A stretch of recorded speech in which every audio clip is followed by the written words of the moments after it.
Мәжіліс депутаттарының аймақтарға сапары жалғасуда. Қазақстан Республикасының парламенті мәжілісінің депутаттары аймақ тұрғындарымен кездесуін жалғастыруда деп хабарлайды Бақ.кз ақпарат агенттігі. Парламент өкілдері өндіріс орындары мен әлеуметтік мәдени нысандарды аралап, халықпен және еңбек ұжымымен кездесуде. Онда елбасы Нұрсұлтан Назарбаевтың жолдауында айтылған маңызды бағыттар мен 5 әлеуметтік бастаманы заңнамалық тұрғыдан қамтамасыз ету. Сондай-ақ 3-ші парламенттік сессияның жұмыс қорытындысы кеңінен талқылануда. Осы ретте 20 тамызда Астана Мәжіліс депутаттары Нұр Отан партиясы фракциясының мүшелері Сапар Ахметов, Аманжан Жамалов, Жәмила Нұрманбетова және Бекболат Тілеухан елордадағы ситуациялық орталық тынысымен, ал мәжіліс депутаты Петр Шарабаев Нұрлы жер бағдарламасы аясында жүзеге асырылып жатқан Петропавл-Мамлютка көлік жолын қайта құрылымдау барысымен танысатын болады. Мәжіліс депутаттарының кездесулері ағымдағы жылдың 28 тамызына дейін жалғаспақ.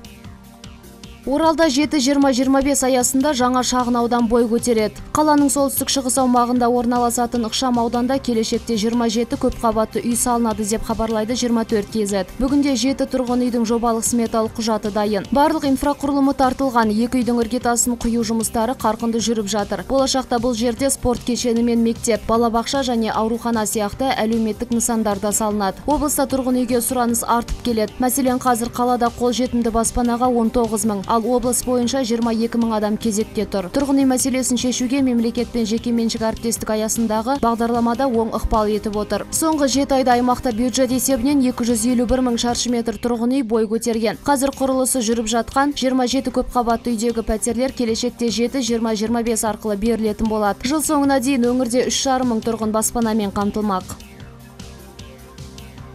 Қызылордада жылу маусымы 15 қазанда басталады. Аталған шаһарда қысқа дайындық жұмыстары қарқын алды. Қазір 30 жыл қолданылған жылу магистралі жаңартылу үстінде. Тозығы жеткен алып құбырларды ауыстыруға Нұрлы жол бағдарламасы аясында мүмкіндік туып отыр. Бірнеше бу қазандығы мен қосымша құрылғылары күрделі жөндеуден өткізілген жылу электр орталығы жылу беру маусымына 90%-ға дайын. Бұл туралы Today.kz ақпараттық порталы хабарлайды. Былтырғы жылу маусымы аяқталысымен құрылған жұмысшы топ қаладағы 654 көпқабатты үйдің 20-сына күрделі жөндеу керектігін анықтады. Қазірде тұрғын үйлер жаңғыртылу үстінде. Сонымен қатар қаланың бас қуат көзі Қызылорда жылу электро орталығының да кем-кетігі түгенделді. Қысқы мезгілде қазандықтар іркіліксіз жылу тарту үшін қосымша отын қорын жасақтауға қатысты есептемелер жасалып, тиісті органдарға ұсынылған.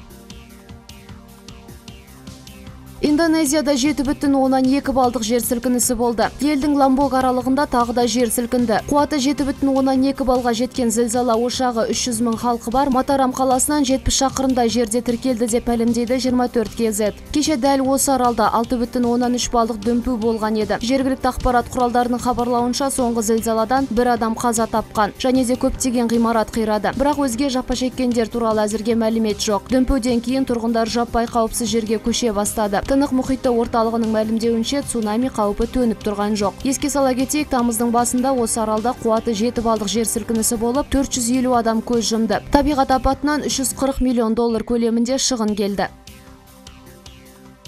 Қазақстандық семсерші Азияда ойындарының алғашқы алтынын жеңіп алды. Дмитрий Алексанин финалда Оңтүстік Кореяның олимпиада чемпионы Пак Сан Энді жеңіп, Азия ойындарының чемпионы атанды деп жазады Стан.kz ақпараттық агенттігі. Отандасымыз 3 кезең бойынша артықшылық танытып, 15-12 есебімен жеңіске жетті. Осылайша қазақстандық семсерші Азия ойындарының алғашқы алтынын иемденді. Сондай-ақ спортшы өзінің жеңісін бүкіл Қазақстанға және 19 шілдеде қайғылы жағдайда көз жұмған танымал мәнерлеп сырғанаушы Денис Теннің рухына арнайтынын айтты.